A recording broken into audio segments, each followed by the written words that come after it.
Bonjour, je m'appelle Ovidie et je suis là pour vous parler de notre nouveau livre « Baiser après MeToo, lettres à nos amants foireux » qui est illustré par Digli.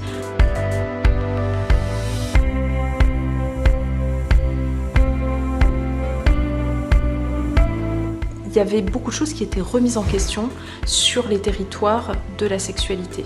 C'est-à-dire les cartes étaient complètement rebattues en termes de rapport de genre et on était un certain nombre d'entre nous, pour pas dire la quasi-totalité d'entre nous vraiment, à remettre en question la provenance de nos fantasmes, ce sur quoi étaient basés les rapports hétérosexuels, et on n'a jamais autant parlé de consentement que depuis MeToo.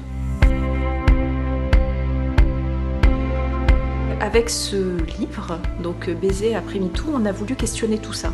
Donc sous une forme épistolaire, puisque ce sont donc des lettres adressées à chacun de nos amants foireux. Alors il y a certaines situations, la plupart des situations, on va dire, c'est moi qui les ai vécues, mais il y en a d'autres, ce sont des situations qui m'ont été rapportées par des amis. Et chacune de ces lettres est ensuite replacée dans son contexte culturel, c'est-à-dire on met un petit encadré à la fin de la lettre pour montrer à quel point toutes ces situations sont validées par notre culture, le cinéma, la musique, la télévision.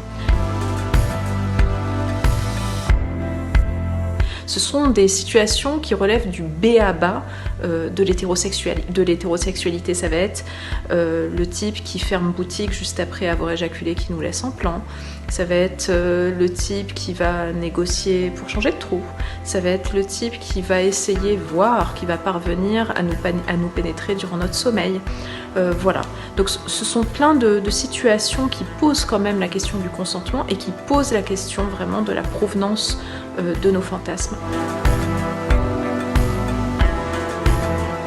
Ce livre n'a pas pour but de faire la guerre, il a vraiment pour but d'ouvrir la conversation.